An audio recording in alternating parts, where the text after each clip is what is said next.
যে মাঠে মাহফিল হয় সে মাঠে ব্যায়ামের উদ্দেশ্যে ক্রিকেট খেলা জায়েজ আছে কিনা? জায়েজ আছে, কোনো অসুবিধা নাই। কোনো মাঠে ওয়াজ মাহফিল হয়, ঈদের নামাজ হয়, ভালো ভালো কাজ হয়, সেখানে যুবকরা যদি ক্রিকেট খেলে উদ্দেশ্য কি? ব্যায়াম, শারীরিক ব্যায়াম। সেখানে কোনো লেনদেন নাই, জুয়া নাই যে ঠিক আছে যে দল হারবে সে দল জিতা দলকে টাকা দিবে, এরকম নাই। নাচ গান হারাম, কোনো বাদ্যযন্ত্র নাই। শুধুমাত্র ব্যায়ামের উদ্দেশ্যে যদি তারা খেলাধুলা করে, শরীয়তের বিধান কোনো লঙ্ঘন না করে, তাতে কোনো অসুবিধা নাই। দলিল রাসূল আকরাম সাল্লাল্লাহু আলাইহি সাল্লামের মসজিদে নববীর আঙ্গিনাতে, মসজিদে নববীর ওখানে আম্মা জান আয়েশা রাদিয়াল্লাহু তাআলা বলেছেন যে ইথিওপিয়ান সাহাবী যারা নিগ্রোরা ছিলেন, হাবশি সাহাবী ছিলেন, তারা এক ধরনের খেলা খেলতেন, হাডুডু টাইপ বা এরকম কিছু একটা হবে হয়তো। তো সেই খেলা আম্মা জান আয়েশা ছোট ছিলেন, তিনি রাসূল সাল্লাল্লাহু আলাইহি ওয়াসাল্লামকে বলছেন আমি দেখবো, তাকে নিয়ে গেছেন, তিনি দেখেছেন।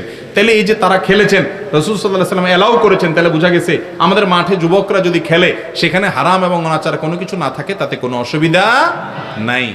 এখন মসজিদের সামনে যদি এরকম যুবকরা খেলে, আমাদের মুরব্বীরা তো হাড্ডি টাড্ডি সব গুঁড়ে করে ছেড়ে দিবে। পোলাপাইন বিনোদন করে, যুবকরা বিনোদন করবে কোত্থেকে? সৌদি আরবের বিভিন্ন মসজিদে প্রায় বেশিরভাগ মসজিদের পাশেই যুবকদের জন্য সুন্দর সুন্দর ক্লাব আছে, যে ক্লাবগুলোতে যুবকরা ভালো ভালো কাজ করে, সুন্দর সুন্দর তারা আপনার কোরআন তেলাওয়াতের কম্পিটিশন, বিভিন্ন কবিতা আবৃত্তি, সাহিত্য চর্চা, তারা বিভিন্ন দেশীয় বিভিন্ন শুদ্ধ ভালো সংস্কৃতি চর্চা, এগুলো তারা করে এবং সমাজের কল্যাণের জন্য তারা ভূমিকা রাখে। তারা একটু দেখে, একে অন্যের সাথে আড্ডা মারে, কথা বলে, ভালো মন্দ শেয়ার করে। যুবকদের জন্য ব্যবস্থা আছে। আমাদের দেশে মসজিদগুলোতে পোলাপাইন গেলেও দৌড়ানি খায়, যুবকরা গেলেও দৌড়ানি খায়, মুরব্বীদের দখলে শুধু মসজিদগুলো। ঠিক না ঠিক? আরে আজকের যুবক আগামী দিনের মুরব্বী, আজকের বাচ্চা আগামী দিনের মুসল্লি, তাদেরকে আসার সুযোগ করে দিতে হবে না?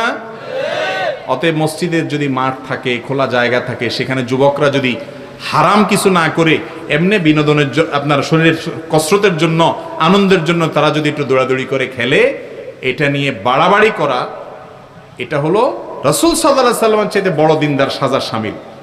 ওনার মসজিদে নববীতে যদি সাহাবীরা এটা করতে পারেন, উনি অনুমতি দেন, আপনি শক্ত হওয়ার কে? মুরব্বীরা একটু নরম হয়েন আল্লাহর রাস্তায়। কথা কি বুঝাতে পারছি? যুবকদেরকে একটু আল্লাহর ঘরের দিকে আনিয়েন। আপনি যদি বলেন মসজিদের কাছে এগুলো করতে পারবি না, ওরা এমন জায়গায় যাবে সেখানে নামাজই পড়বে না, তো ওইটা ভালো ছিল না? মসজিদের কাছে আসা ভালো ছিল? আদর করে আনবেন তো ইনশাআল্লাহ যুবকদেরকে। এরাই তো আমাদের ভবিষ্যৎ, এদেরকে ধ্বংস করে নিয়ে যাচ্ছে ইসলাম বিদ্বেষীরা, শেষ করে ফেলতেছে। আমরা তাদেরকে টানতে হবে ইনশাআল্লাহ।